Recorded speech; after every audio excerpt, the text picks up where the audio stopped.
I'm calling this option 1. Yeah, option 1.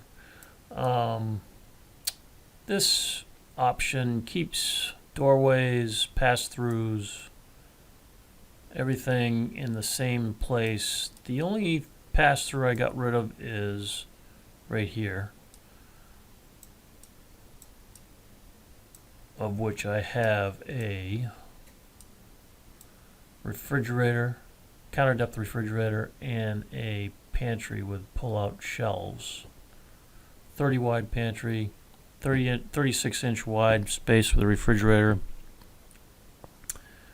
Counter depth refrigerators are about 24 inches deep. Regular refrigerators are 29 inches deep, and then you add the doors. So doors add another 4 inches or so, maybe 6 inches if you add the handle with it. So given the space, I'm kind of like the idea of doing a counter depth refrigerator. This is a similar setup to what you have today, except for I think you have a cabinet over here. I can certainly add it, but it's going to be kind of a small cabinet, so I eliminated it for now. Dishwasher, sink base, and then a 15-inch cabinet, which you could put a single trash pull-out. Wall cabinet, crown molding going to the ceiling. We're getting rid of the skinny pantry or closet, whatever you want to call it. And we're centering the stove with countertop space on either side, microwave above.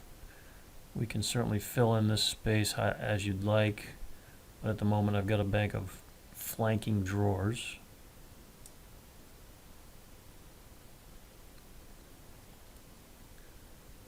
So that's option 1.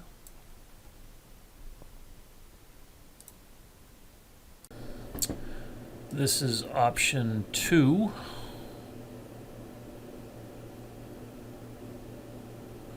Nothing's changed here.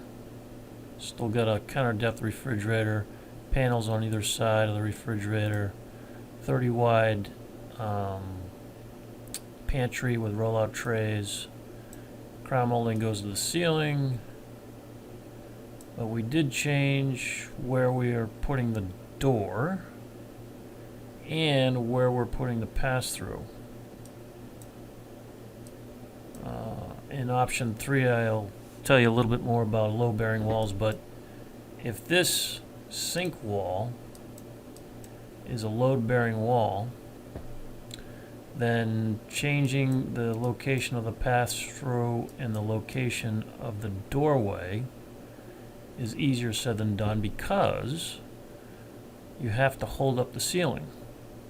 And in order to hold up the ceiling, you have to add a header that goes across the doorway and another header that goes across the pass-through. A header is just a big old thick piece of wood. And then the header goes beyond the pass-through, and then you have what they call jack studs that go all the way down to the floor that hold the ceiling up. Similarly to the same idea where the doorway is. And this doorway is probably, well, it might be realistic, but it will probably have to come this way just a little bit to make room for that jack stud or two that needs to hold up the header.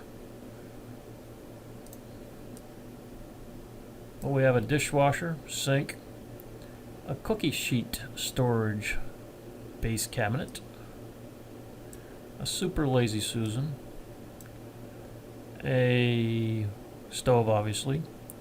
I can move the stove further this way if you want. Wall cabinets above, microwave, bank of drawers, and a base cabinet, probably with rollout trays.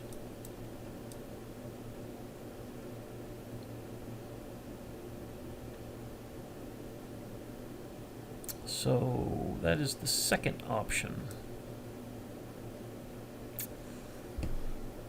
Not sure if I can come up with a fourth one, but if I do,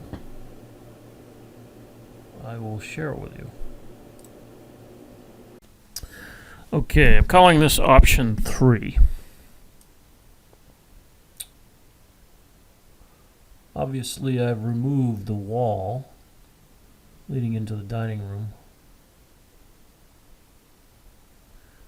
The other item that might not be so obvious, well, the other item that's obvious is I've removed the doorway over here.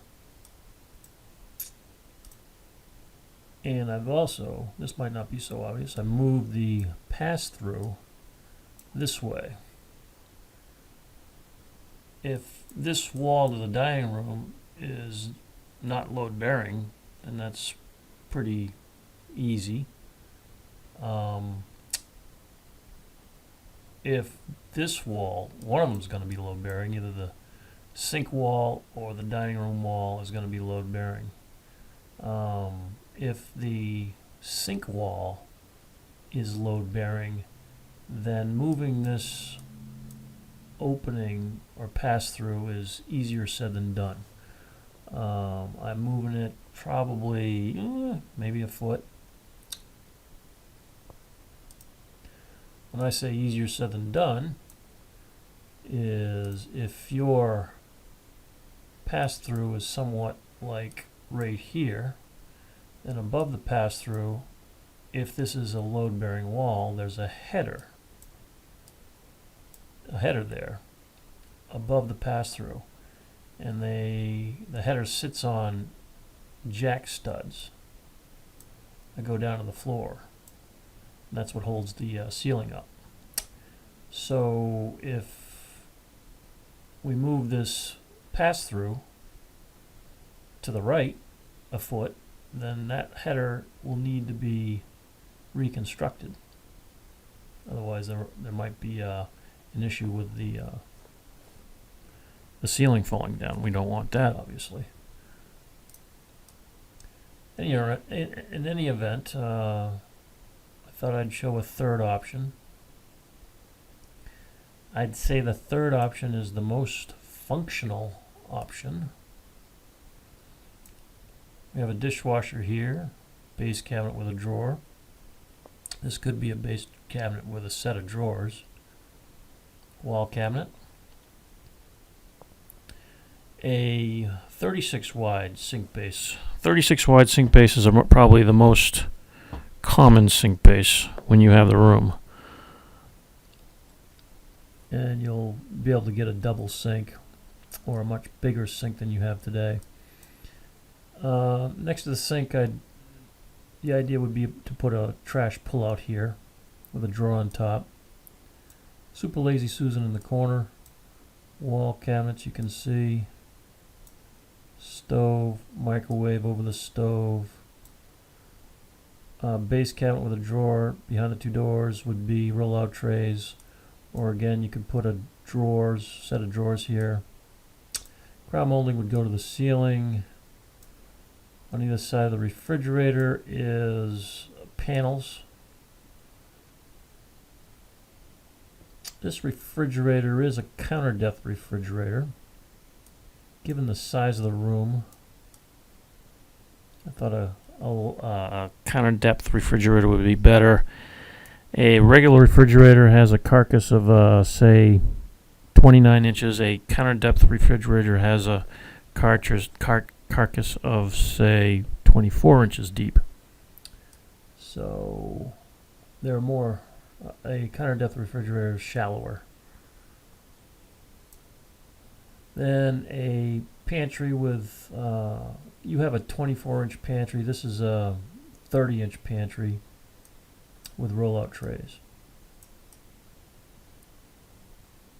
That kind of gives you a visual what option 3 looks like.